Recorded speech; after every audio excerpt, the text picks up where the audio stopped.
भाजपा ने जाडौल में किया डैमेज कंट्रोल, आज रखी प्रेस कॉन्फ्रेंस। भाजपा ने जाडौल विधानसभा सीट पर पार्टी से सभी दावेदारों की नाराजगी दूर कर उन्हें एक करने के बाद सबसे बड़ा डैमेज कंट्रोल करने का काम किया। जाडौल विधानसभा से भाजपा से बाबूलाल खराड़ी को टिकट मिलने के बाद से ही पार्टी से जुड़े करीब आधा दर्जन टिकट के दावेदार नाराज हो गए और निर्दलीय खड़े होने की चेतावनी देने लगे।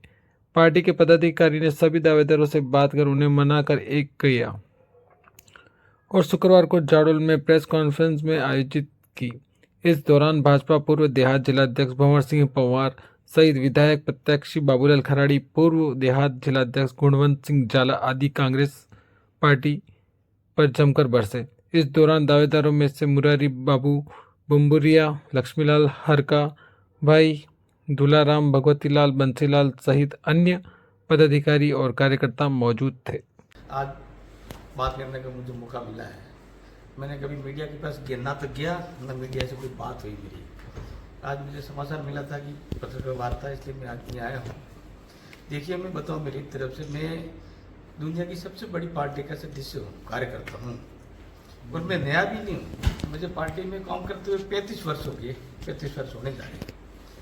संगठन की तरफ से देखा जाए तो मैं 2007 में कोटरा का मंडलाध्यक्ष भी था। इसके बाद में 2 बार मैं हमारे एसटी मोर्चा का जिला उपाध्यक्ष 2 बार रहा हूँ।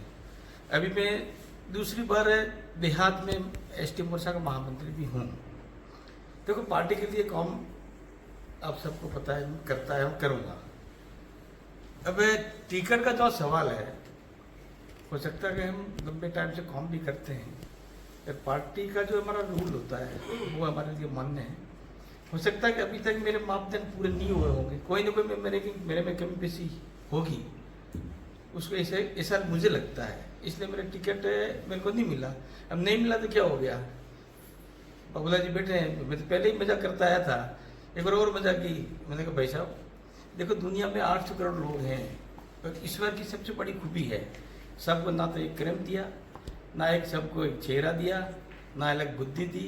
जो जिसके कर्मों में भाग्य में जो लिखा, जो दायित्व उसको उसी को मिलता है।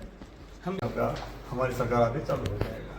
आज मैं आप सब पधारे, इसलिए सभी पत्रकारों के सामने मैं मेरे स्वर्गीय हमारे जो पंडित जी हैं, जो हमारे वीरेंद्र प्रसाद पुरी साहब, हमारे वेद साहब थे बागपुरा वाले, और हमारे एक बाढ़ साहब से पीछीवाड़ा वाले, उन सब ने जो इस समय पार्टी में कोई नहीं था, ये 5 लोग ही थे जो एक हमारी पार्टी को जनसंघ के ज़माने से चलाते थे, और उनको मैं आज याद करके मैं मेरा इस पूरी पार्टी को जो आज जिंदा रखा है और इस पार्टी के जो बड़े है, उन लोगों को मैं बहुत बहुत आभार व्यक्त करता हूं। तो उनकी वजह से आज हम यहाँ पे इतनी भारी संख्या में कार्यकर्ता बैठे हैं।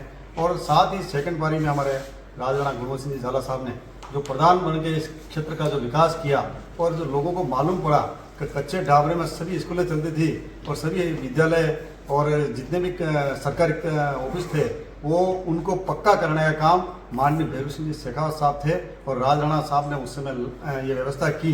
जब जाके पक्के मकान कहीं कहीं, पक्के ऑफिस कहीं कहीं दिखने लगे, पक्के स्कूल कहीं कहीं दिखने लगे, और लाइट की व्यवस्था ही श्रीमान राजराणा साहब प्रधान थे उस समय। किसी ने ये रोड नहीं देखा था, तो रोड की व्यवस्था भी राजराणा साहब सामने आई थी। और उसके बाद में उस समय लाइटें नहीं थी, पहली बार झाड़ू में जो बल्ब लगा वो राजराणा जो प्रधान थे उस समय लगा था।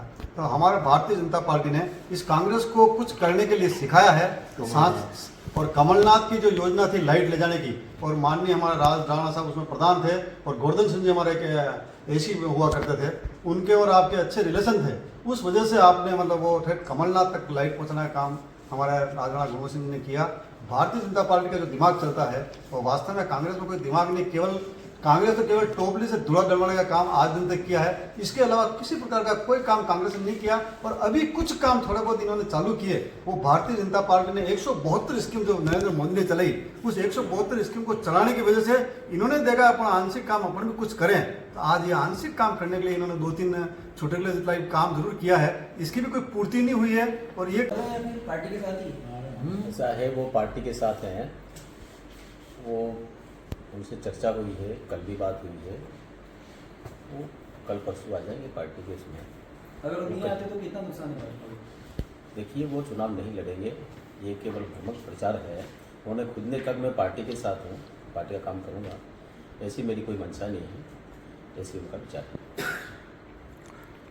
चुनाव को लेके आपकी तरफ से क्या रणनीति है और क्या मुख्य घोषणा रहेगी जनता के लिए? देखिए, चुनाव को लेकर के हमारी रणनीति एक पहली प्राथमिकता हमारी है कि ये सीट हम जीतें, और इसीलिए हमारे जितने भी आकांक्षी जो थे कि भाई हमको टिकट मिले, और हम सब कार्यकर्ता भारतीय जनता पार्टी कार्यकर्ता हैं।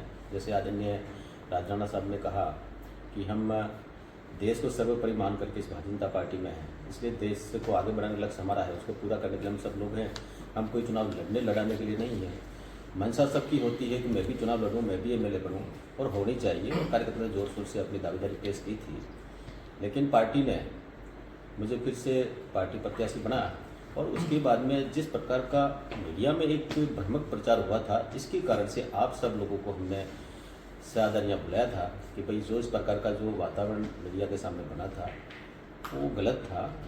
और थोड़े दिन होता है भावुक, मतलब किसी ने कोई अपना स्टेटमेंट दे दिया, वक्तव्य दे दिया, तो सब मिलकर के हमने तय किया और मिलकर के हमने बातचीत की। सब जितने भी दावेदार थे वो सब हम एक हैं, और सब ने एक ही बात की कि हमको सीट जीतना पहला लक्ष्य है। इस भावना से हम सब लोग काम करते हैं। हमारे क्या